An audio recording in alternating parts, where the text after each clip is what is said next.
2015년 3월 31일 화요일 저녁 정범구의 생방송 오늘입니다.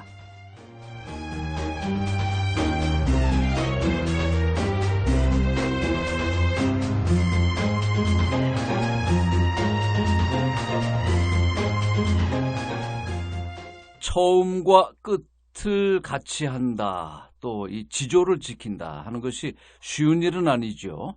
어제 서울 고등법원에서 나온 판결 하나가 이런 문제를 생각하게 합니다.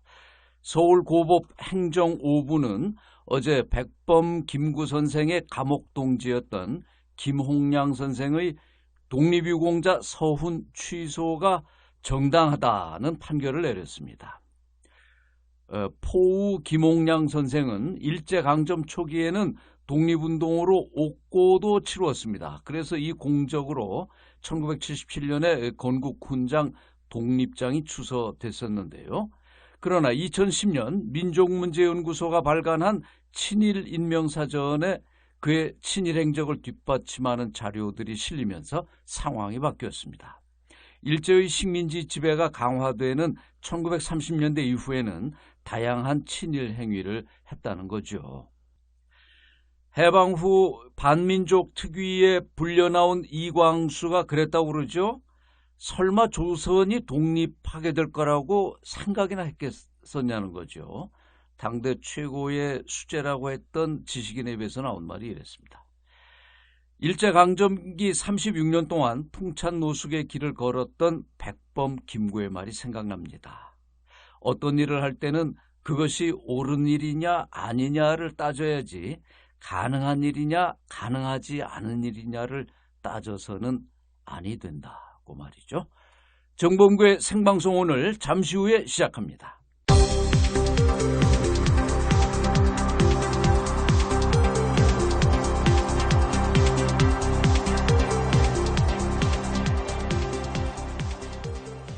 지난 주말이었죠. 일요일인 29일, 이날 하루에만 서울 시내 두 곳에서 신촌과 삼성동에서 땅이 꺼져서 주저앉았는데요. 작년 8월 석촌동에서 발생한 대형 싱크홀 이후 서울에서만 50건 가까운 집안 침하 사고가 보고되고 있습니다. 이게 딱히 어디라고 특정해서 얘기할 수도 없고 언제 어디서 땅이 꺼질지도 모르는 상황이기 때문에 시민들로서는 불안할 수밖에 없는데요. 왜 이런 사태들이 생기고 있는지 서울시립대 토목공학과 이수곤 교수 연결해서 알아보겠습니다. 이수곤 교수님. 네, 안녕하세요. 안녕하세요. 네. 네네. 이번에 신촌하고 삼성동에서 또 이 땅이 꺼지는 사고가 일어났는데 이 원인을 뭐라고 보십니까? 그 주변에서 토목공사 하다가 안전을 도외시해가지고, 그렇게, 싱크홀이 발생한 겁니다. 즉, 예. 토목공사하고 관련되는 그 인재입니다. 왜 지난달엔가도 용산 근처에서 버스에서 내려서 걸어가던 남녀가요, 갑자기 땅이 푹 꺼지면서 빠지는 걸 저희가 TV 뉴스에서 보고 깜짝 놀랐는데요. 이게 다 그러면 토목공사 뒷마무리를 잘 못해서 일어나는 일이라고 봐야 되나요? 네, 똑같습니다. 아하. 네. 근데 서울시 입장을 들어보면 이런 사고 원인들이 주로 그 노후 관로들, 상하수 관로들 때문에 그렇다는 입장 아닌가요?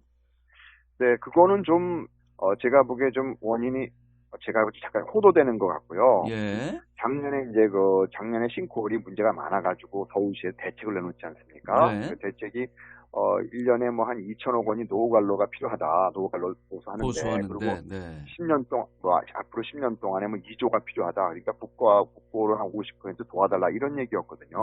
네. 그리고 요번에 그 일요일 날 발생한 거가 신촌하고 삼성동에서 났는데 삼성동도 바로 노후관로 상수도관인 때문에 그렇게 얘기하거든요. 예. 근데 저는 그게 아니고 바로 옆에서 9호선 공사를 했습니다. 지하철, 네. 네, 9호선 예. 그 옆에가 이제 그 봉은사역이 있는데요. 예. 그 바로 옆에 공사하면은 지하철을 그 밑에 터널을 뚫게 되면 주변에 지하수가 이렇게 내려갑니다. 그렇겠군요. 지하수가 내려가는데 그 지역이 이제 흙이 많은 뻘 지역이거든요. 흙이 예. 많은 그 옛날에 하천 지역인데. 네. 그러면 그 흙들이 이제 지하수가 내려가니까 흙이 이제 침하가 되기 시작해요. 예. 짐이 커지는 거죠, 지하수가 내려가면. 예. 근데 흙 속 안에 있었던 옛날에 노후된 상수도관이 같이 이렇게 땅으로 내려가면서 금이 가버리는 거죠. 그러면서 이제 물이 새니까 이제 그게 이제 싱크홀이 발생하는 건데, 예. 언뜻 보면은 이게 노후관로가 돼서 이렇게 이제 싱크홀 되는 것처럼 보입니다. 언뜻 보면은. 예. 그게 원인이 아니고 침하됐기 때문에 그게 발생한 결과지, 아하. 그게 예. 원인이 아니죠. 이게 원인을 예. 지금 잘못 판단하니까 노후관로만 되면 된다고 생각하고 어허. 서울시에서는 뭐 83%가 노후관로라는데, 노후관로는 침하되는 현상일 수가 있어요. 예. 예. 그러니까 이제 침하라는 거는 땅을 그 취약한 지역이 서울에가 한 옛날에 하천 지역에 매립한 지역이 30% 정도가 있는데, 네. 그런 흙이 두꺼운 지역에서 주변에서 막 토목공사하면서 지하수를 뽑으면은 그게 이제 음. 침하가 되면서 이제 그 부근에 있는 상하수도관이 많이 있죠. 그 부근에요. 네. 네. 그런 거 같이 내려가기 때문에 상하수도관이 터진다고 생각하는데, 그거는 저는 왜 그런가 하면 요번에 삼성동에서도 요번에 그 바로 이제 그 싱크홀 난 데가 왜 하필이면 노후가 관로는 쭉 따라가지 않습니까? 네. 노후관로는 쭉 있는데 하필이면 거기는 노후관로 거기서 왜 무너집니까? 그 9호선 공사하는 지역에서만 무너졌다. 아니 공소하는 거기서도 무너지고 다른 노후관로는 가만히 있는데 거기서만 딱 그 지점만서 무너지냐고요. 그 지점이라는 게 공사도 하고 그 연약 집안인데다. 이런 네네네. 말씀이신 그런 거죠. 지역에서는 무너집니다. 예. 자, 이 교수님 말씀 다시 정리하면 지금 이거 원인 규명이 정확해야 대책도 정확하게 나오는 거겠죠. 그런데 네, 맞습니다. 제일 중요합니다. 예, 교수님 보시기에는 이 부실한 토목공사 뒷마무리가 제일 큰 원인인데 서울시는 부수적인 이 노후관로 개최에만 두고 있다. 이거 근본적인 문제 해결이 안 된다 이런 말씀이신데요. 네, 노후관로는 결론적으로 책임이 없는 거죠. 노후관로는 말을 못하지 않습니까? 네, 그러니까 네. 그리고 제가 보기에는 그런 큰 문제가 왜냐하면 이게 지금 공사하고 관련됐다 그러면은 서울시에서 감독한 감독들이 서울시 책임이 있거든요. 감독관청이죠. 네. 네. 예. 그런 것들을 제가 보기엔 책임 문제 때문에 책임 문제를 그거를 지지 않으려고 자꾸만 그리고 문제 생기면 공사는 업자가 책임져야 된다 그러고요. 네. 그러니까 업자만 되지 실제로는 감독할 수 있는 서울 감독청은 뭐 했으며 그러면 그런 거를 몰랐다는 게 제가 문제되는데, 제가 그러면서 저는 서울시에서 좀 떳떳했으면 좋겠어요. 어허. 이게 원인 잘못 때문에 괜히 뭐 2천억 원 들어가고 2조 원 그 상하수도관을 교체해봤자 예. 싱크홀하고는 관련이 없는 거거든요. 관련돼봤자 20, 30%는 관련이 있겠죠. 네, 네. 근데 돈이 우선순위가 지금 아니라는 얘기예요. 아하. 저는 왜 답답하게 생각하냐면 서울시에서 4년 전에 발생했던 우면산 산사태로서 16명이 사망한 사건이 있어요. 그렇죠. 그것도 원인의 안전진단을 전문학회 맡겨가지고 2번이나 했는데도 불구하고 예. 이게 어떻게 보면 인재가 천대로 둔갑해버렸거든요. 네, 네. 그런데 서울시에서 알면서도 그걸 부인해가지고, 그러니까 제가 보기엔 지금 유족들이 어떻게 보면 재판에 또 지고, 예. 그러니까 저는 그런 걸 이렇게 자세히 보니까 서울시가 의지가 없는 거 아니냐. 예. 그러니까 서울시는 책임 안 지겠다고 하는 쪽만 가지 실제로 진실을 밝혀가지고 싱크홀도 앞으로 우리가 원인은 제대로 알아야지 앞으로 예측을 가능하지 않습니까? 예. 도대체 요번에 바로 이제 작년 여름에 발생했던 이제 석천동에서 싱크홀 동공 6개가 발생했는데, 네. 똑같은 원인으로 바로 8개월 만에 똑같은 공법으로 바로 석천동에서 그 터널 주소지처럼 뚫은 거하고 신촌에서 뚫은 거하고 공법이 똑같습니다. 네, 네. 8개월 만에 똑같은 걸 발생했다는 얘기는 서울시에서 뭔가 지금 문제가 있다는 얘기거든요. 이 교수님 말씀 정리해 보겠습니다. 이게 이제 토목공사 그 지질이나 뭐 이런 걸 고려하지 않은 토목공사 또는 토목공사 뒤처리가 부실한 것이 싱크홀 발생 1차적인 원인인데, 여기에 지도 감독 책임이 있는 서울시가 책임을 안 지려고 이제 추정하는 거죠. 네네. 책임을 안 지려고 하다 보니까 이걸 노후관로 쪽으로 책임을 돌리는데, 이거는 올바른 문제 처방이 아니다.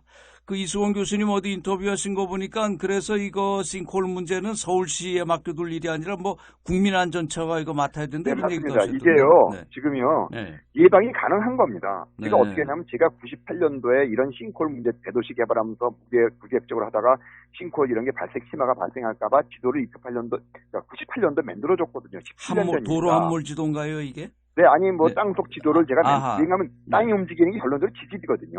예. 그러니까 서울의 어느 지역이 어느 지질이 나쁘다는 건 알아야 되지 않겠습니까? 네. 그래서 그 지도를 만들어도 서울시에 쓰지 않고 있었는데 지금까지도 예. 제가 작년에 붕괴된 지역하고 요번에 제가 일요일 날도 발생한 지역을 전부 다 위치를 플로팅을 해보면은 전부 다 제가 얘기했던 그 싱크홀이나 침하가 발생한다는 지역의 100%가 딱 떨어집니다. 그 지역이. 네. 그렇다는 얘기는 예방이 가능하다는 얘기거든요.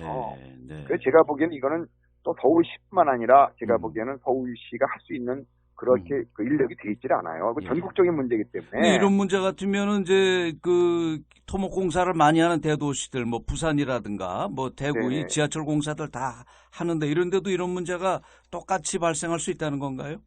네, 그래서 이거는 전국적인 문제이기 때문에요. 뭐 서울시뿐만 아닙니다. 그래서 예. 이거는 국민안전처가 빨리 나서가지고 예. 이 안전에 대한 거를 해야지. 국민안전처가 작년 11월에 10,000명으로 만들어졌는데 네. 도대체 뭐 하고 있는지 이게 가장 중요한 거거든요. 근데 서울시가 해결할 수가 없어요. 서울시는 한다 그러는데 저는 어떤 방안을 드리고 싶냐면 5천만 시민이 함께 안전을 할 수 있는 그런 시스템을 좀 만들어야 되는 겁니다. 공무원이 할 수 있는 게 아닙니다. 이거는 뭐 그렇죠. 국민한테 혼자 할 것도 아니고. 그렇죠. 예. 서울시도 박원순 시장님도 이거를 1,000만 시민이 우리 좀 도와달라. 안전하고 같이 합시다. 우리 서울시 공무원이 혼자 할 수 없습니다. 이렇게 진실을 딱 얘기하면서 솔직하게 얘기하셔야 돼요. 예.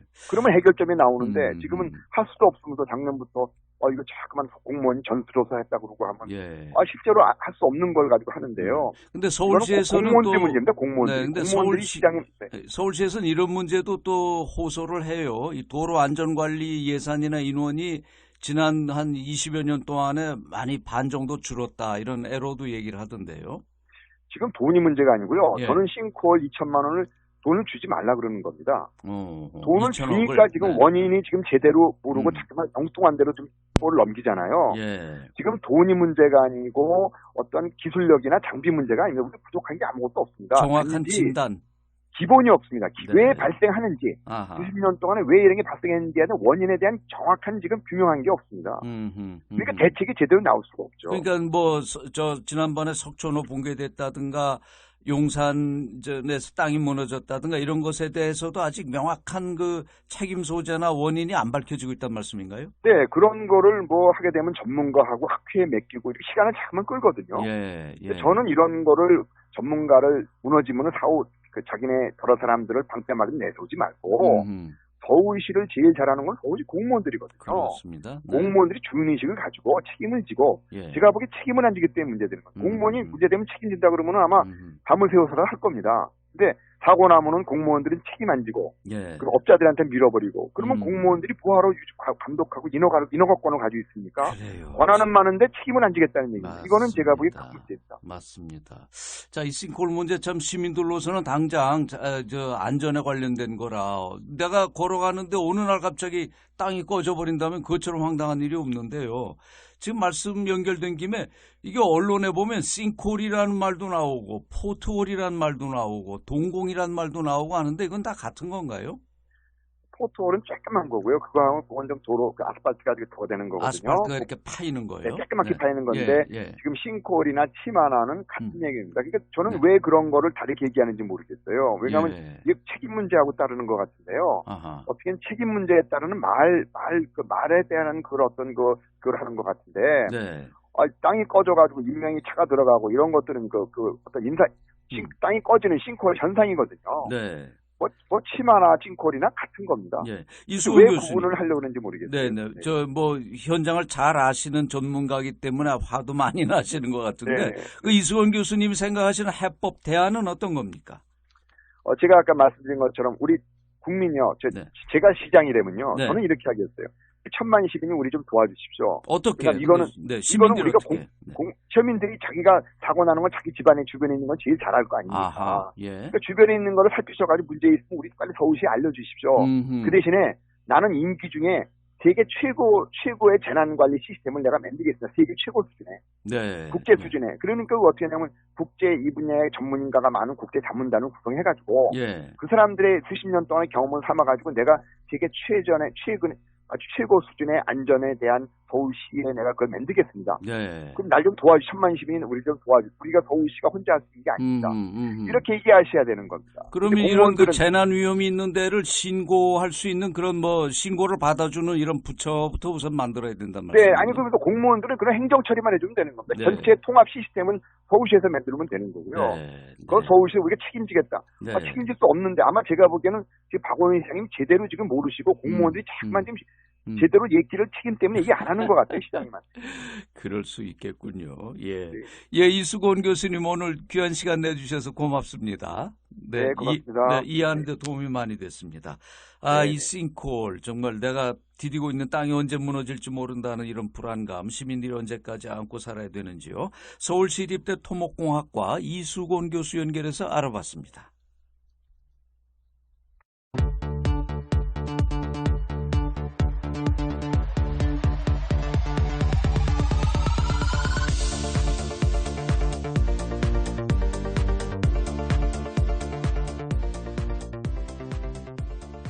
네, 상큼발랄하다고 해야 할까요? 아니면 우리 시대 청년들이 맞닥뜨리고 있는 우울한 현실에 대한 풍자와 조롱이라고 할까요?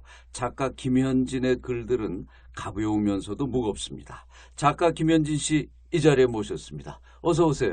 예, 안녕하세요. 예, 꽤 바쁜 분을 우리 방송에 모셨습니다. 원래 백수가 바빠서 죽는다고. 네. 그렇죠. 요새 그 팟캐스트 다양한 활동 보여주시고 이제 저희 그 정보원구의 생방송 오늘이 두 주에 네. 한 번씩 이제 김현진의 동네 이야기 예, 코너를 부탁드립니다. 만들었습니다. 네. 네. 아, 책도 많이 썼어요 그 나이에. 팔린 건 전혀 없다는 게 함정. 네. 아, 제 기억에는 그때 아직 20대 전인가요? 한국예술종합학교 다닐 때. 아, 그때는 이제 10대 좀 10대 때, 빨리 네. 합격을 해가지고. 네. 내 멋대로 해라였나요? 예, 그 자퇴 경험을 책으로 내가지고. 맞아요. 저도 네. 그때 그 책 썼을 때부터 관심 있게 봤는데 그 10대 소녀가 이제는 30대. 네. 아, 근데 그렇습니다. 아직도 자리를 못 잡고 여전히 사춘기를. 네. 15년째 사춘기를. 15년째. 네. 책들도 많이 썼어요.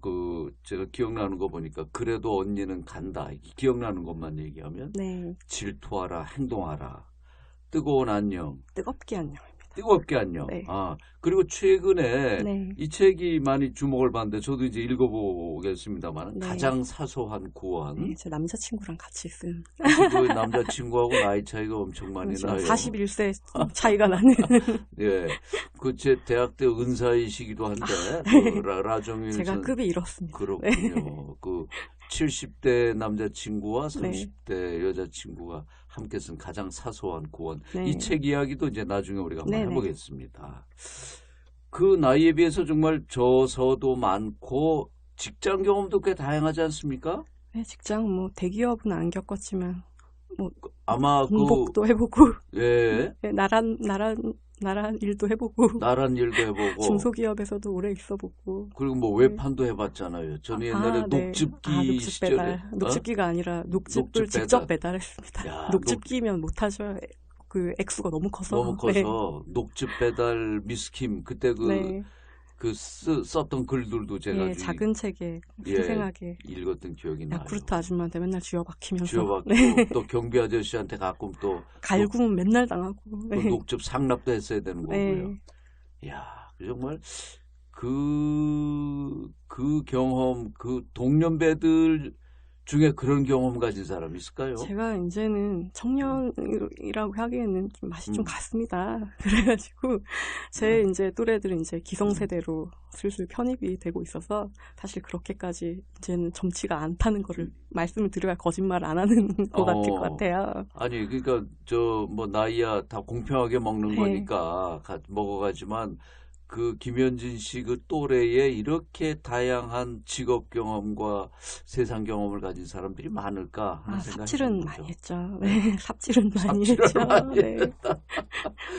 자, 이제 여러 가지 세상 사는 얘기를 이제 우리가 해볼 겁니다. 네. 그런데 그 김현진 씨가 근래에 서울을 떠나서 천안으로 자리를 옮겼어요. 예, 제가 서울이라 고향은 아니지만 네. 그래도 4살 때부터 쭉 살았으니까 몇십 년을 살아온 건데 원래는 대구 예, 출신이죠. 네. 제가 만약에 사진을 찍을 수 있었다면 서울이 재개발되기 전에 그런 풍경들을 사진으로 남겼을 거예요. 근데 재개발 제가, 지역에 예, 주로 많이 예, 사셨나요? 재개발 지역밖에 살 수가 없었으니까. 옥수동이나 네, 뭐 옥수동, 뭐 네. 약수동, 약수동. 예. 그런 데를 이제 글로 적어서 남겼던 게 뜨겁게 안녕이고요. 제가 예. 오늘 개인적으로 선물을 드릴 예, 책이고, 잘 읽어보겠습니다. 네. 그리고 제가 작년에는 직장도 이제 안 다니기로 했고 예. 이제 그냥 전에는 뭐랄까 보통의 어떤 평범한 삶 그런 데 대한 욕심이 있었어요. 근데 30대가 이제 넘어가면서 나는 안 될 거야. 그런 거는 잘하는 사람들한테 살라고 하자. 그래서 직장도 아웃. 그다음에 예. 석사를 마쳤어야 서울에 살 이유가 없더라고요. 예. 근데 어머님이 천안에서 자원봉사하고 계셨거든요. 나도 적어나 돕자 이랬는데 웃긴 게 서울에 원룸을 뽑았더니 방을 빼니까 예. 천안에 방 3개짜리 전세를 얻을 수 있는 얼마짜리 거예요. 원룸이었는데요? 그게 한 5천 정도였어요. 보증금 네, 5천. 네. 오. 또 관리비도 꼬박꼬박 내야 되고. 예. 그러니까 전세 5천짜리인데 네. 그걸 빼니까 천안에 가면 네, 방 방 3개 3개 마루도 있고 마루도 부엌도 있어요. 있고 네. 그렇죠. 대신 버스는 30분에 한 30분에 번 오지만. 한 대. 네. 그 얘기 들으니까 옛날에 그 강남에 32평짜리 아파트를 하나 팔면 광주광역시의 같은 평수 아파트 8채 반을 산다고 하던 그 기사가 떠오르는데요. 더 밑으로 내려가면 더 방 많이 얻을 수도 있겠습니다. 더 밑으로 가면 네. 이제는 그냥 거기서 거길 것 같고요. 거기가 네, 맞아요. 제가 타협할 수 있는 최대치가 그래요. 그래서 우리 독자들 또 청취자 입장에서는 김현진 씨가 이 천안, 충청도로 내려가서 그가 겪는 색다른 경험을 같이 공유할 수 있는 기회도 생겼는데요. 네, 제가 서울이랑 경상도는 많이 겪어봤는데 충청도는 또 처음이에요. 네. 예. 이제 차차 얘기를 좀 풀어가겠습니다. 우리가 네. 이 시간을 한 주는 이제 지리산 통신이라고 해서 그 지리산 시인 이원규 씨하고 보내고요. 한 주는 이제 천안댁은 아니지만 하여튼 천안으로 내려간 김현진 씨 모셔서 이 동네 이야기 듣는데 어젠가 그젠가요? 그 지리산 얘기 들어보니까 거기는 주로 백수들이 많이 들어와서 산다고 그래요. 네. 좀 다 백수는 아니겠지만 하여튼 도시 생활에 염증을 느낀 분들이 거기서 대안적인 삶을 많이 찾는다는데 이제 천안에는 어떤 분들이 이웃으로 있는지 얘기를 좀 하나씩 들어보겠습니다. 그 김현진 씨가 몇 군데 쓴 그 동네 이야기 칼럼을 읽다 보니까요. 네네. 요새 새로 또 친구 한 번 사귀셨다는데 아침마다 아침이라기에는 좀 이른 시간인데 네, 새벽 5시에 그렇게 이른 시간에 산보를 나갑니까? 요즘은 게을러서 안 나갔는데 작년에 많이 갔어요. 근데 저 조폭같이 생긴 아저씨가 그 동네 그 공원에서 네. 뵀는데 정말 손바닥만한 강아지를 데리고 정말 얘 힘을 빼기 위해서 전력 질주를 한 30분씩 하시는 거예요. 그 아침 일찍 나와서 그 강아지는 노루처럼 뛰어다니고 아저씨는 이제 얘 힘을 빼려고 그래서 서로 눈인사만 계속 하다가 이제 말을 딱 떠가지고 강아지 참 귀엽네요. 그래서 얘기를 하니까 이 아저씨가 내가 얘를 아침에 이렇게 1시간씩 그러질 않으면 하루 종일 펄떡펄떡 떼서 내가 미쳐 이러시는 거예요. 그렇구나. 착한 아저씨네. 그 개가 네. 집 안에만 있으면 스트레스 받으니까 네. 아침에 데리고 나와서 그러니까 그 엄마 아빠들이 애들 한 유치원쯤 기운 좋은 애들 놀이터 가서 막 놀게 하는 것처럼 그런 것처럼 애 힘을 빼려고 맨날 그러신다는 그 거예요. 나름 성실하신 분이네요. 네, 같이 매일 있는. 새벽에 그분은 나이가 얼마쯤 돼요? 환갑이 이제 거의 가까우시더라고요. 남자분인데 근데 그 현진 씨 글에 보니까 팔에는 간의 수공업이 틀림없는 약간 무서운 문신이 있는. 약간 이건 닭피구나 뭐 이런 느낌 있잖아요. 이거는 잉크가 아니라 닭피구나 뭐 이런 느낌. 착하게 살자 이렇게 쓴 겁니까? 이렇게 문양이 있었는데 알 수가 없었어요. 알 수 없고 뭐 하트에 뭐 화살 꽂아놓은 거 뭐 이런 거. 그런 것도 아니고 뭐 약간 한자 같은 것도 있고 약간 좀 무서웠어요. 그리고 이렇게 좀 어디 간의 수공업 제품인 것이 분명해 보이는. 네, 어디 잉크가 새까만 거는 요즘에 이렇게 그냥 약간 패션으로 하는 타투고 문신 이런 거는 약간 불그스름한 색깔이 나거든요. 근데 그분은 그런 거예요. 왜냐하면 저도 타투가 몇 개 있기 때문에 저분은 타투가 아니구나. 문신이야. 네. 닭피인가 봐. 이러면서 말로만 듣던. 그러니까 나름 그 아저씨도 살아온 포스가, 세월이 좀 고달팠던 그런 분인 것 같군요. 머리도 빡빡 깎으시고. 머리 빡빡 깎으시고. 근데 그 분에 대해서 이제 관심 갖고 쓴 게 돈을 좀 덜 생각하자는 주의를 갖고 사는 분이에요, 그분은?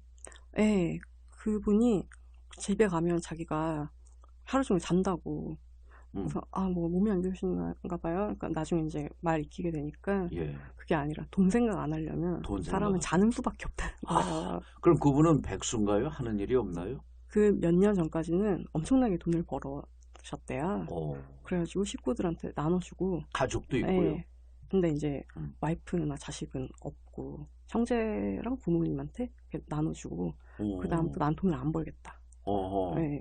근데 돈 생각을 사람이 안 하려면 예. 또 벌어본 사람이 돈 생각 안 하려면 예. 잠을 자는 수밖에 없다고.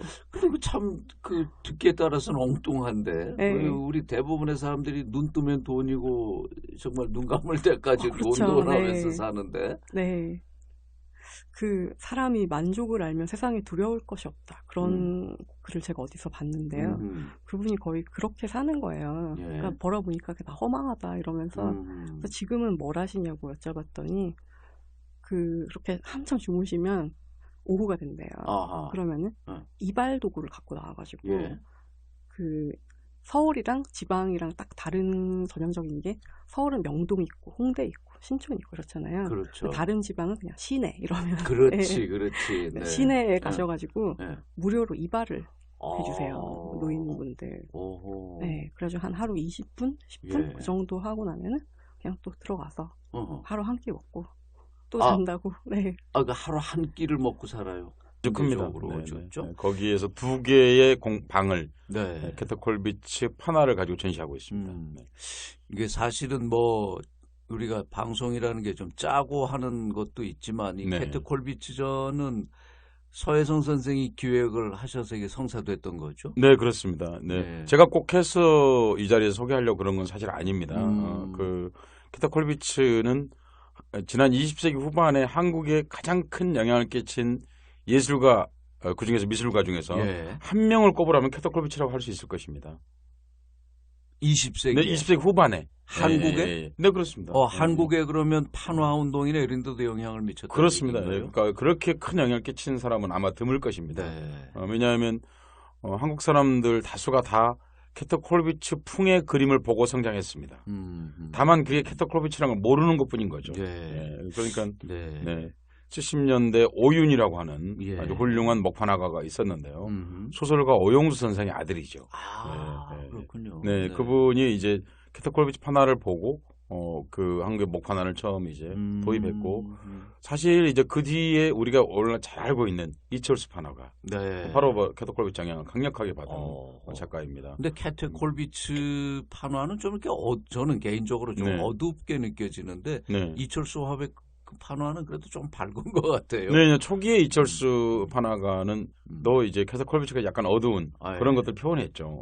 그거는 이제 그 시대 80년대라고 하는 시대가 그렇게 표현할 수밖에 없었죠. 전두환 시대를 밝게 표현할 수 있는 예술가는 아주 드문 예술가겠죠. 그리고 이제 잘 아는 우리나라에서 목판화의 중요성이 그토록 강조되었던 것은 홍성담이라고 하는 그렇죠. 판화가가 광주의 진실. 그러니까 그 당시 1980년 광주의 진실을 겪었는데 사진이나 혹은 이런 것들로 다 말할 수 없는 부분이 틀림없이 있었거든요. 이제 미술이 갖고 있는 좋은 점이 사진은 꼭 그 현장에 있는 걸 찍어야만 되는데 미술품은 안 그러지 않습니까? 그런 것들을 집약적으로 하나의 합폭 속에 표현할 수 있습니다. 그래서 그 홍성담이라는 화가를 통해서 그때 이제 찍어냈던 판화의 전체 시리즈 이름이 새벽이라고 하는 판화인데요. 그 판화를 통해서 한 광주 항쟁의 진실 내지는 광주 학살의 진실 혹은 광주 사태의 진실이 이제 한국 사회에 널리 알려지게 되었고요. 그리고 외국에도 아주 널리 이 판화가 널리 지켜나가. 선생님도 아마 제가 독일에서 공부할 때 그 홍성담 선생의 판화전도 한번 했죠. 그러셨지 않습니까? 그러니까 독일에서도 전시될 만큼. 그러니까 이제 단적으로 말씀드리면 홍성담이 만들었던 판화의 원판이 닳아서 없어졌습니다. 너무 많이 인쇄를 하다가 보니까 그러니까 얼마나 많이 찍었는가, 얼마나 많이 유통되었는가를 잘 말해주는 것이다 할 수 있겠습니다. 그러니까 그 판화가 갖고 있는 가장 좋은 지점이 바로 그것이지 않습니까? 무한복제. 그렇습니다. 무한은 아니지만 상당히 똑같은 걸 찍어낼 수 있다는 거죠. 이 캐테 콜비츠라는 독일의 여성 조각도 하고 판화도 하고 우리나라는 이제 판화로 많이 알려져 있는데 이분의 상몰 연대를 보니까 1867년에 태어나서 네. 2차 대전이 끝나던 해인 1945년에 네. 세상을 떠났네요. 2차 대전이 종전되기 2주 전에 돌아가셨습니다. 그렇군요. 네. 4월 22일 사망한 거로 돼 있는 거 보니까 네. 독일 항복이 5월 8일인가 네, 그런데 네, 2차 대전 2주 전에. 네, 네. 그런데 많은 그 화가 중에 왜 이 콜비츠인가 하는 거하고 네. 이 독일에는 그런 목판화가 콜비츠 전에는 없었습니까? 있었습니다. 그러니까 우리에도 있었지 않습니까? 뭐 우리 상가명실도라든지 네. 사실 우리가 목판으로 찍어낸 그렇군요. 신라 시대 뭐 고구려 시대도 있었을 겁니다. 신라 시대 것은 지금도 우리가 남아 있고요. 네. 근데 다만 이제 그걸 근대화하는데 우리는 성공하지 못했던 거죠. 예. 그래서 그 목판화의 전통을 가지고 한국의 현실을 표현했으면 좋았을 텐데 그래서 그 중세 전통에서 끝나버린 거죠, 사실은요. 서구에도 당연히 목판화 전통이 있었고요. 예. 일본에는 우키요이라고 그래서 이제 그 목판화의 전통이 아주 오랫동안 이어졌었고요. 또 서구 유럽의 고호라든지 이런 사람에 결정적인 영향을 끼쳤습니다. 일본의 예. 목판화가요. 예. 그런데 서구에서도 당연히 다양한 형태로 판화들이 시도되었습니다. 그러니까 그런 전통을 잇고 있다 이렇게 말할 수 있습니다. 근데 콜비츠가 특별한 이유가 있습니다.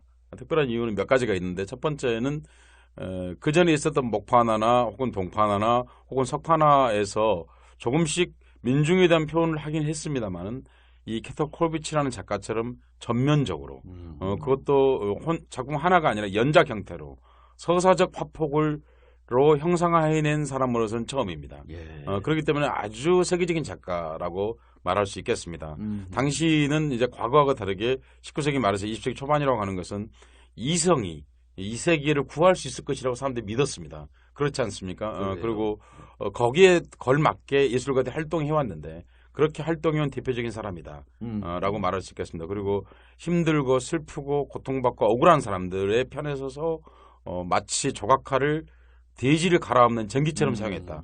이렇게 말할 수 있는 작가입니다. 글쎄요. 저도 개인적으로 지금 이 북서울미술관에서 4월 19일까지인가요? 네, 그렇습니다. 전시되고 있는 그 콜비츠전을 봤는데 네. 또 독일에 있을 때도 물론 봤고 네, 네.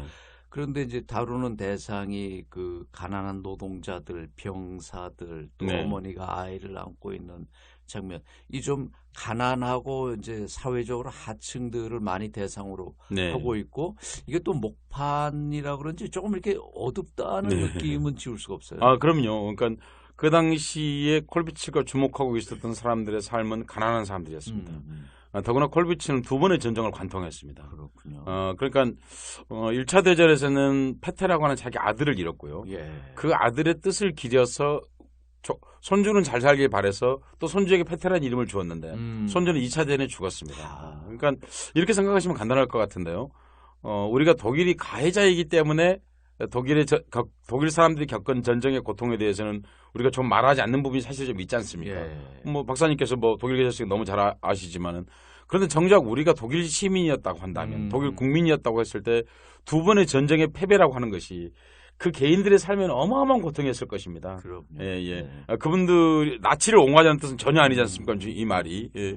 근데 그런 것들 시대를 관통하면서 콜비츠가 바라본 세계는 밝지 않은 세계였죠. 그러니까 이분은 선이 분명한 그림들만 표현했거든요. 그러니까 예. 그리고 명암이 분명한 거의 컬러를 사용하지 않았습니다. 사용하긴 했는데 아주 드물게 사용했고요. 그래서 어둡게 보일 수밖에 없습니다. 예. 네.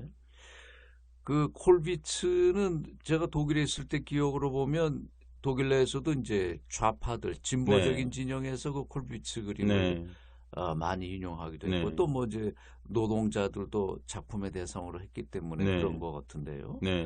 이번에 그 전시회를 할 때는 사실 그 작품이 그 독일에서 바로 가져온 게 아니라 일본 오키나와에서 가져오신 거예요. 네, 그렇습니다. 사실 제가 독일에 있는 콜비츠 재단을 방문을 2번을 했습니다. 예. 그래서 여러 가지 협상을 시도했는데 콜비츠 작품이 독일에서는 국보이더군요. 그러니까 그만큼 높이 치고 있습니다. 그래서 그렇게 하려면 정말 우리가 저 개인적인 노력이 아니라 상당히 큰 조직적 노력, 내지는 지자체 혹은 정부기관, 내지는 그럴 만한 정도 영향력이 있는 그 말은 무슨 얘기냐면 등급에 서로 맞게끔 일하도록 되어 있다 그 말이죠. 네. 그런데 이번에 가져온 건 오키나와에서 가져왔습니다. 사실 의미는 더 좋다고 생각합니다. 예. 왜냐하면 콜비츠가 자기가 살았던 시대의 고통에 대해서 말하려고 했던 사람이었지 않습니까? 그렇죠. 그런 것처럼 오키나와가 갖고 있는 특수한 운명이 있지 않습니까? 일본이면서도 그렇습니다. 일본이 아닌. 네네네. 참 오키나와 얘기하면 뭐 끝이 없겠습니다만 선생님 정확하게 지금 규정하셨지 않습니까? 일본이면서 일본이 아닌 이 정체성이라는 건 참으로 고통스러운 정체성일 것입니다. 아무 일이 없었다 하더라도요. 그런데 그렇지 않고 아시다시피 1945년에 어마어마한 사람이 죽었지 않습니까? 그러니까 미군이 상륙하면서 일본군이 거기를 이제 네, 옥새 그렇습니다. 전략으로 예. 무수히 많은 오키나와 사람들이 희생이 됐던 거죠. 그렇지 않습니까? 또 미국은 폭격에 의해서 많이 죽었고요. 예. 이중 삼중의 고통을 당하는 사람들이었는데 그 중에 이제 사키마라고 하는 분이 있습니다. 뭐 그분은 특별한 분이 아니시고 그냥 그 오키나와에 살고 있는 일반 시민이었는데 자기 땅이 이제 미군 부대에 그 증발된 거죠. 미군 부대가 들어오면서 그런데 오키나와에서 이제 미군 부대에서 땅 찾기 운동 같은 게 벌어졌습니다. 뭐 그게 지극히 당연한 일 아니겠습니까? 자기 땅 너무 오랫동안 가지고 있으니 이제는 돌려다오. 이런 운동을 했는데 그 과정에서 일부를 보상받았습니다. 그 보상받은 돈으로 이 콜비치 작품을 샀습니다. 근데 그 하고 많은 작가 중에 네. 어떻게 콜비치에 주목했을까요? 그 네, 이제 오키나와 그분 말씀을 사람은. 들어보면 예. 어느 날 이제 어떤 책을 읽고 있는데 그게 바로 이제 루신입니다.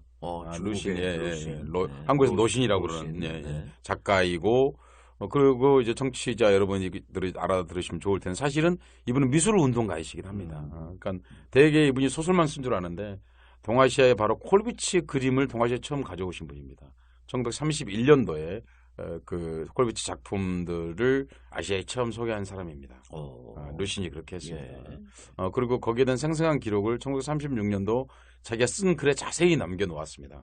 어떻게 작품을 가져오게 되었고 그리고 어떻게 작품을 묶었다. 그래서 최초에 소개되었을 때 콜비치의 작품은 22점이 처음에 아시아에 소개되었습니다. 그런 얘기들을 쓴 얘기를 이분이 읽으셨다고 합니다. 사키마라고 하는 분이. 예. 지금 이분이 오키나와에서 운영하고 있는 미술관 이름이 사키마 미술관입니다. 자기 이름을 딴. 네. 그래서 이제 그걸 읽으면서 이렇게 콜비치라는 훌륭한 작가가 있었구나. 그리고 내가 이 돈이 생겼을 때 이 돈을 가장 보람있고 후대를 위해서 잘 쓸 수 있는 길이 무엇이겠는가라고 생각한 것이 바로 콜비치의 작품을 구입하는 것이다. 예. 라고 생각했다는 것이죠. 예. 지금 굳이 돈으로 치면 수백억 원짜리의 작품들입니다. 그 작품들이 지금 북서울 미술관에서 전시되고 있는 것입니다. 근데 저 사키마 씨 쪽에서는 한국 전시 이 작품을 다 빌려줘야 되는 건데 네. 흔쾌히 그 승낙을 했습니다. 네, 흔쾌히 승낙을 해주셨습니다. 왜냐하면 이 전시의 주체는 현재 서울시립미술관이 아니고 네. 평화박물관입니다. 네, 그러니까 이분하고 이제 맞는 거예요. 그 얘기 나온 김에 평화박물관은 어떤 박물관인지도 좀 네, 소개를 평화박물관은 지금 해주시죠. 생긴 지 12년 되었는데요. 네. 그 베트남 전쟁에 한국 사람들이 참전했지 않습니까? 그랬죠. 그리고 나라를 위해서 일하면서 다양한 사실 비극적인 일들도 있었지 않습니까? 뭐 양면 학살 네, 얘기는 요새 조금씩 그렇습니다. 되고 있죠. 네. 바로 그런 얘기들에 대한 성찰 속에서 만들어진 것이 평화박물관입니다. 한국에 이제 뜻 있는 사람들이 모여서 만든 것이죠. 그러니까 베트남 전쟁에 우리가 참전했는데 우리 참전의 대가로 희생당한 베트남 민중들의 그 고통을 뭐 동참하는 겁니까? 네, 그렇습니다. 그 평화박물관이 그럼 이번에 초청하나요? 그 전쟁 피해자들? 그렇습니다. 두 분을 초청합니다. 이게 잠깐 옆으로 갔습니다. 네, 아닙니다. 네, 평화박물관은 그런 아시아의 그런데 그것이 탄생할 때 최초의 그 흔히 말해서 요새 자본주의적으로 설명하면 시드머니, 최초의 종잣돈을 대셨던 분들은 사실은 정신대 그러니까 할머니들께서 최초로 돈을 내셨습니다. 정신대 할머니들이 받으신 보상금을 평화박물관에 내셨습니다. 참 감동적인 이야기죠, 사실은요. 그래서 전쟁 피해자들이 다른 전쟁 피해자들을 위해서 이제 일제에 의한 전쟁 피해자이신 할머니들께서 위안부 할머니들이라고 흔히 그러는데요. 제가 위안부란 말을 써야 되는지 모르겠습니다만은 하여튼 이제 전쟁 위안부로 동원되셨던 그분들이 돈을 내신 까닭은 그 전쟁 피해에는 국경이 없다. 그러니까 베트남 사람들이 겪은 전쟁 피해에 대해서 한국인으로서 그 고통의 차이가 없다. 그리고 너희들의 고통을 이해하고 그리고 그 점에 대해서 우리는 하나다. 그런 뜻으로 돈을 내셔서 만들어지게 된 게 평화박물관입니다. 대단하네. 이 생각을 하면 사실 가슴이 먹먹해서 방송하기 좀 어려울 정도인데요. 그런 뜻을 잘 알고 있었기 때문에 사키마 사키마 선생께서 이제 우리가 제안을 하자 한홍구 교수. 똑같습니다. 아하. 근데 서울시 입장을 들어보면 이런 사고 원인들이 주로 그 노후 관로들, 상하수 관로들 때문에 그렇다는 입장 아닌가요?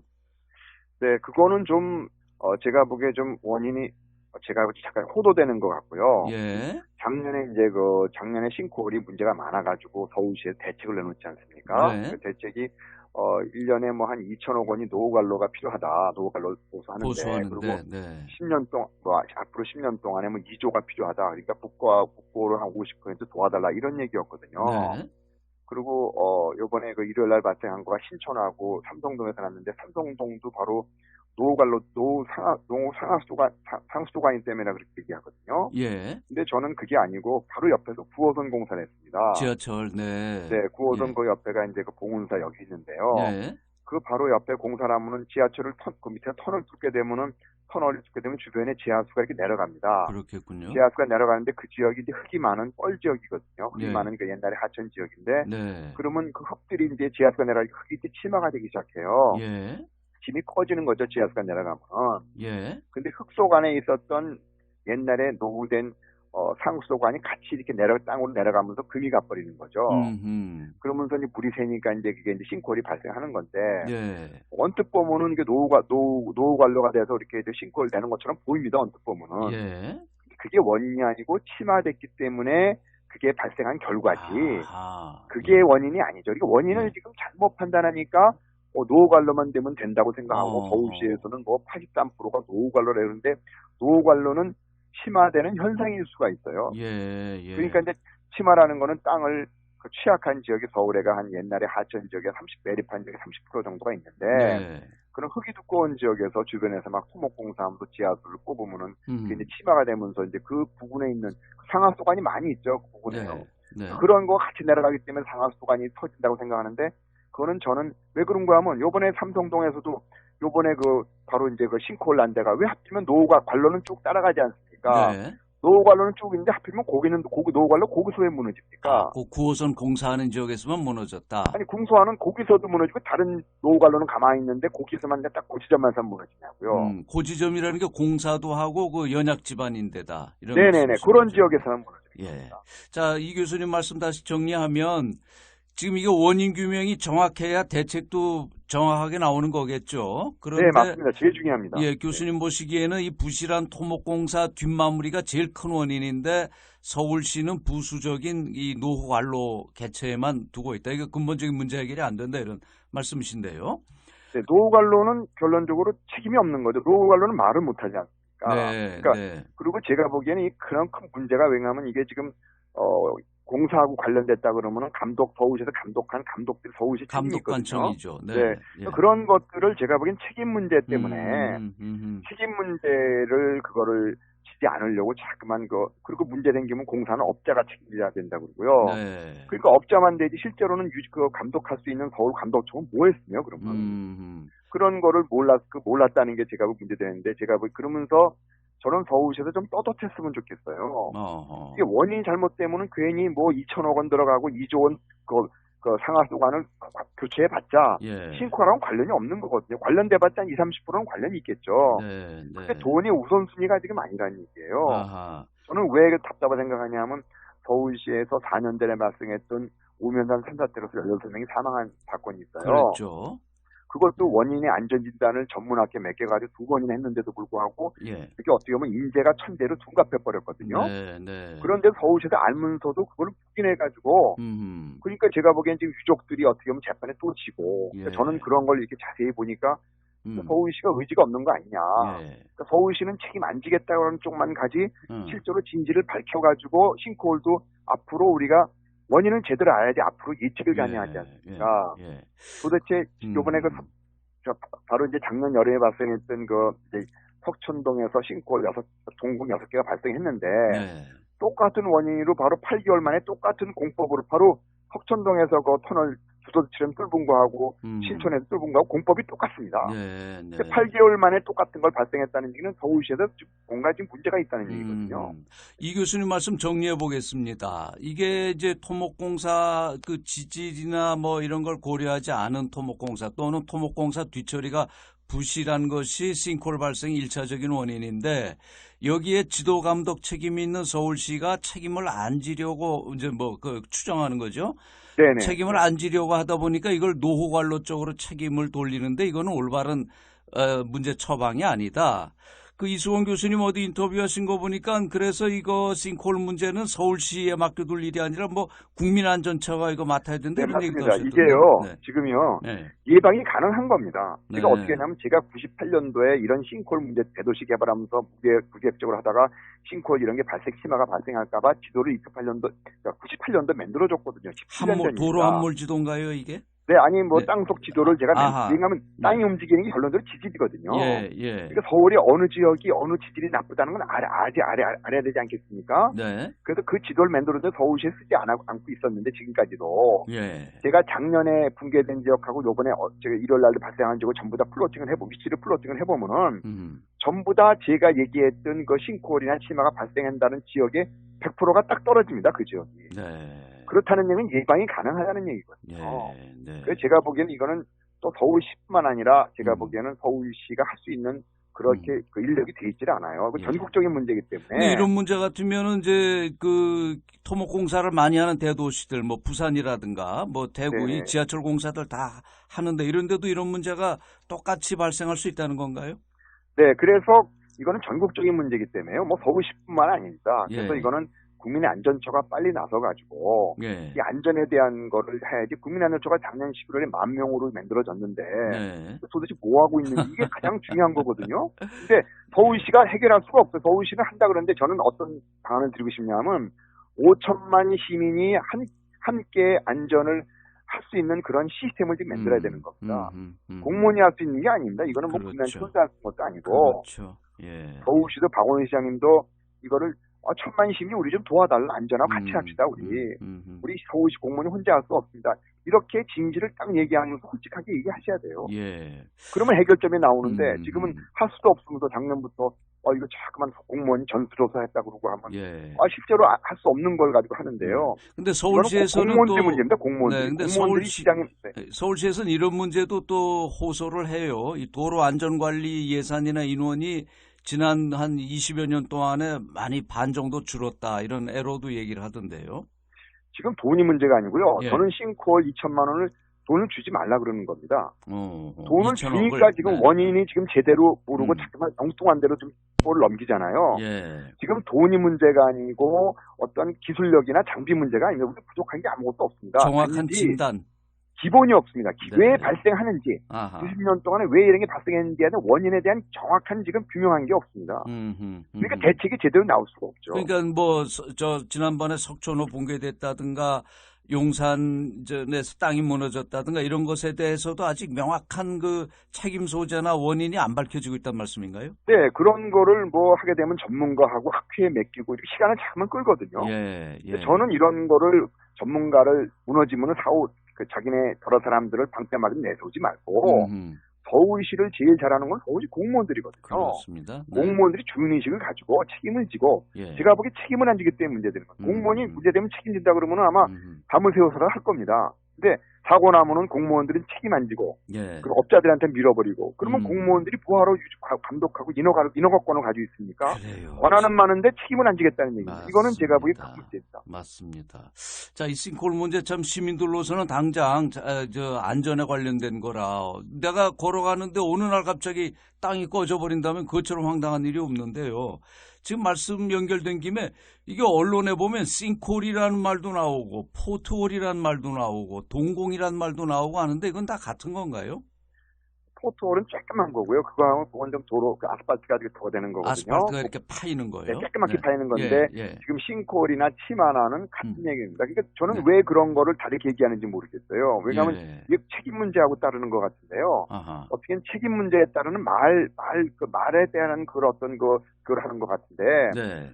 땅이 꺼져가지고 인명이 차가 들어가고 이런 것들은 어떤 땅이 꺼지는 싱크홀 현상이거든요. 네. 뭐 치마나 싱크홀이나 같은 겁니다. 예. 왜 이수건 교수님. 구분을 하려고 하는지 모르겠어요. 네네. 저 뭐 현장을 잘 아시는 전문가이기 때문에 화도 많이 나시는 것 같은데 네. 그 이수건 교수님이 생각하시는 해법 대안은 어떤 겁니까? 제가 아까 말씀드린 것처럼 우리 국민이요. 제가 시장이 되면요. 네. 저는 이렇게 하겠어요. 1000만 시민이 우리 좀 도와주십시오. 어떻게? 그러니까 이거는 시민들이 우리가 어떻게? 시민들이 자기가 사고 나는 건 자기 집안에 주변에 있는 건 제일 잘 알 거 아닙니까? 아하, 예. 그러니까 주변에 있는 거를 살피셔가지고 문제 있으면 우리 빨리 서울시에 알려주십시오. 그 대신에 나는 임기 중에 세계 최고의 재난관리 시스템을 내가 만들겠습니다. 세계 최고 수준에. 네. 국제 수준에. 그러니까 어떻게 하냐면 국제 이 분야의 전문가가 많은 국제 자문단을 구성해가지고 예. 그 사람들의 수십 년 동안의 경험을 삼아가지고 내가 세계 아주 최고 수준의 안전에 대한 서울시에 내가 그걸 만들겠습니다. 네. 그럼 날 좀 도와주, 1000만 시민 우리 좀 도와주. 우리가 서울시가 혼자 할 수 있는 게 아닙니다. 이렇게 얘기하셔야 되는 겁니다. 그러면 이런 그 재난 위험이 있는 데를 신고할 수 있는 그런 뭐 신고를 받아주는 이런 부처부터 우선 만들어야 된단 말이에요. 네, 아니 그러면서 공무원들은 그런 행정 처리만 해주면 되는 겁니다. 네. 전체 통합 시스템은 서울시에서 만들면 되는 거고요. 네. 그건 서울시 우리가 책임지겠다. 네. 책임질 수 없는데 아마 제가 보기에는 지금 박원순 시장님 제대로 지금 모르시고 공무원들이 자꾸만 지금 제대로 얘기를 책임 때문에 얘기 안 하는 것 같아요, 시장님은. 그럴 수 있겠군요. 예. 네. 예, 이수건 교수님 오늘 귀한 시간 내주셔서 고맙습니다. 네, 고맙습니다. 이해하는데 도움이 많이 됐습니다. 네. 이 싱크홀 정말 내가 디디고 있는 땅이 언제 무너질지 모른다는 이런 불안감 시민들이 언제까지 안고 살아야 되는지요. 서울시립대 토목공학과 이수건 교수 연결해서 알아봤습니다.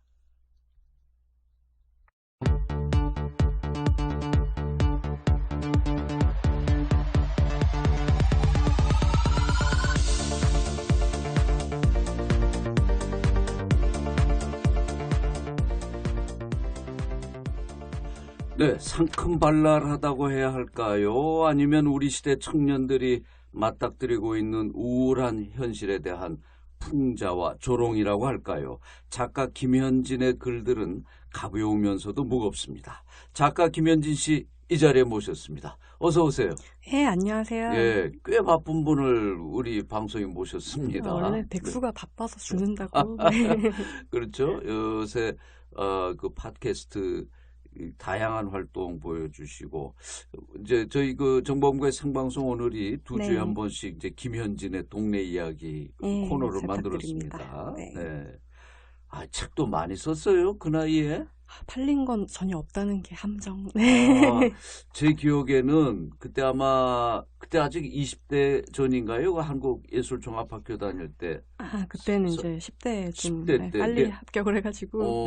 내 멋대로 해라였나요? 네, 그 자퇴 경험을 책으로 내가지고. 맞아요. 저도 그때 그 책 썼을 때부터 관심 있게 봤는데 그 10대 소녀가 이제는 30대. 네. 근데 아직도 자리를 못 잡고 여전히 사춘기를. 네. 15년째 사춘기를. 15년째. 네. 책들도 많이 썼어요. 제가 기억나는 거 보니까 그래도 언니는 간다. 기억나는 것만 얘기하면 질투하라, 행동하라. 뜨거운 안녕. 뜨겁게 안녕입니다. 뜨겁게 안녕. 그것도 원인의 안전진단을 전문학계 맡겨가지고 2번이나 했는데도 불구하고 그게 어떻게 보면 인재가 천재로 둔갑해버렸거든요. 그런데 서울시에서 알면서도 그걸 부인해가지고 그러니까 제가 보기엔 지금 유족들이 어떻게 보면 재판에 또 지고 저는 그런 걸 이렇게 자세히 보니까 서울시가 의지가 없는 거 아니냐. 그러니까 서울시는 책임 안 지겠다는 쪽만 가지 실제로 진실을 밝혀가지고 싱크홀도 앞으로 우리가 원인을 제대로 알아야지 앞으로 예측을 가능하지 않습니까? 도대체 요번에 바로 이제 작년 여름에 발생했던 이제 석촌동에서 싱크홀 동공 6개가 발생했는데 똑같은 원인으로 바로 8개월 만에 똑같은 공법으로 바로 석촌동에서 그 터널 두더지처럼 뚫은 거하고 신촌에서 뚫은 거하고 공법이 똑같습니다. 8개월 만에 똑같은 걸 발생했다는 얘기는 서울시에서 뭔가 지금 문제가 있다는 얘기거든요. 이 교수님 말씀 정리해 보겠습니다. 이게 이제 토목공사 그 지질이나 뭐 이런 걸 고려하지 않은 토목공사 또는 토목공사 뒤처리가 부실한 것이 싱크홀 발생 1차적인 원인인데 여기에 지도 감독 책임이 있는 서울시가 책임을 안 지려고 이제 추정하는 거죠. 네네. 책임을 안 지려고 하다 보니까 이걸 노후관로 쪽으로 책임을 돌리는데 이거는 올바른 문제 처방이 아니다. 그 이수원 교수님 어디 인터뷰하신 거 보니까 그래서 이거 싱크홀 문제는 서울시에 맡겨둘 일이 아니라 뭐 국민안전처가 이거 맡아야 된다 네, 이런 얘기도 맞습니다. 하셨던데. 이게요, 네. 지금요, 네. 예방이 가능한 겁니다. 제가 네. 어떻게 했냐면 제가 98년도에 이런 싱크홀 문제 대도시 개발하면서 무계획적으로 하다가 싱크홀 이런 게 심화가 발생할까봐 지도를 98년도 만들어줬거든요. 17년 전입니다. 도로 함몰 지도인가요 이게? 네, 아니 뭐 네. 땅속 지도를 제가 왜냐하면 땅이 움직이는 게 결론적으로 지질이거든요. 예, 예. 그러니까 서울이 어느 지역이 어느 지질이 나쁘다는 건 알아야 되지 않겠습니까? 네. 그래서 그 지도를 만들어서 서울시에 쓰지 않고 있었는데 지금까지도 예. 제가 작년에 붕괴된 지역하고 요번에 제가 일요일 날도 발생한 지역을 전부 다 위치를 플로팅을 해보면은 전부 다 제가 얘기했던 그 싱크홀이나 치마가 발생한다는 지역의 100%가 딱 떨어집니다. 그 지역이. 네. 그렇다는 얘기는 예방이 가능하다는 얘기거든요.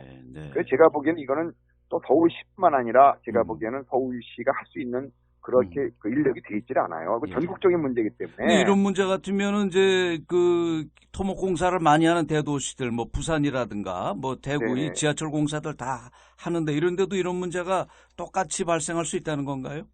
네, 그래서 이거는 전국적인 문제이기 때문에요. 뭐 서울시뿐만 아닙니다. 그래서 예. 이거는 국민의 안전처가 빨리 나서가지고 예. 이 안전에 대한 거를 해야지. 국민안전처가 작년 11월에 10,000명으로 만들어졌는데 네. 도대체 뭐 하고 있는지 이게 가장 중요한 거거든요. 근데 서울시가 해결할 수가 없어요. 서울시는 한다 그러는데 저는 어떤 방안을 드리고 싶냐면 5천만 시민이 함께 안전을 할 수 있는 그런 시스템을 지금 만들어야 되는 겁니다. 공무원이 할 수 있는 게 아닙니다. 이거는 뭐 그렇죠. 국민한테 혼자 할 것도 아니고 그렇죠. 예. 서울시도 박원순 시장님도 이거를 1,000만 시민이 우리 좀 도와달라. 안전하고 같이 합시다. 우리 서울시 공무원이 혼자 할 수 없습니다. 이렇게 진실을 딱 얘기하면서 솔직하게 얘기하셔야 돼요. 예. 그러면 해결점이 나오는데 지금은 할 수도 없으면서 작년부터 이거 자꾸만 공무원이 전수조사 했다고 그러고 하면 실제로 할 수 없는 걸 가지고 하는데요. 근데 서울시에서는 공무원들 또 문제입니다. 공무원들. 네, 근데 공무원들이 시장에 서울시에서는 이런 문제도 또 호소를 해요. 이 도로 안전관리 예산이나 인원이 지난 한 20여 년 동안에 많이 반 정도 줄었다. 이런 애로도 얘기를 하던데요. 지금 돈이 문제가 아니고요. 예. 저는 싱크홀 2천만 원을 돈을 주지 말라 그러는 겁니다. 돈을 2천억을, 주니까 지금 네. 원인이 지금 제대로 모르고 자꾸만 엉뚱한 대로 좀 꼴을 넘기잖아요. 예. 지금 돈이 문제가 아니고 어떤 기술력이나 장비 문제가 아니고 부족한 게 아무것도 없습니다. 정확한 진단. 기본이 없습니다. 네. 왜 발생하는지, 아하. 90년 동안에 왜 이런 게 발생했는지에 대한 원인에 대한 정확한 지금 규명한 게 없습니다. 그러니까 대책이 제대로 나올 수가 없죠. 그러니까 뭐 지난번에 석촌호 붕괴됐다든가 용산에서 땅이 무너졌다든가 이런 것에 대해서도 아직 명확한 그 책임 소재나 원인이 안 밝혀지고 있다는 말씀인가요? 네, 그런 거를 뭐 하게 되면 전문가하고 학회에 맡기고 이렇게 시간을 자꾸만 끌거든요. 예. 저는 이런 거를 전문가를 무너지면 자기네 여러 사람들을 방패막이 내세우지 말고 서울시를 제일 잘하는 건 서울시 공무원들이거든요. 그렇습니다. 네. 공무원들이 주인의식을 가지고 책임을 지고 제가 보기에 책임을 안 지기 때문에 문제되는 거예요. 공무원이 문제되면 책임진다 그러면 아마 밤을 새워서라도 할 겁니다. 근데 사고 나면은 공무원들은 책임 안 지고 그리고 업자들한테 밀어버리고 그러면 공무원들이 뭐하러 감독하고 인허가권을 가지고 있습니까? 그래요. 권한은 많은데 책임을 안 지겠다는 얘기입니다. 맞습니다. 이거는 제가 보기에 큰 문제입니다. 맞습니다. 자, 이 싱크홀 문제 참 시민들로서는 당장 안전에 관련된 거라 내가 걸어가는데 어느 날 갑자기 땅이 꺼져버린다면 그것처럼 황당한 일이 없는데요. 지금 말씀 연결된 김에 이게 언론에 보면 싱크홀이라는 말도 나오고 포트홀이라는 말도 나오고 동공이라는 말도 나오고 하는데 이건 다 같은 건가요? 포트홀은 조그만 거고요. 그건 좀 도로, 아스팔트가 더 되는 거거든요. 아스팔트가 이렇게 파이는 거예요? 네, 조그맣게 파이는 건데 지금 싱크홀이나 치마나는 같은 얘기입니다. 그러니까 저는 왜 그런 거를 다르게 얘기하는지 모르겠어요. 왜냐하면 이게 책임 문제하고 따르는 것 같은데요. 어떻게든 책임 문제에 따르는 말에 대한 그런 어떤 그걸 하는 것 같은데 땅이 꺼져가지고 인명이 차가 들어가고 이런 것들은 어떤 땅이 꺼지는 싱크홀 현상이거든요. 뭐 치마나 싱크홀이나 같은 겁니다. 이수원 왜 교수님. 구분을 하려고 그러는지 모르겠어요. 네.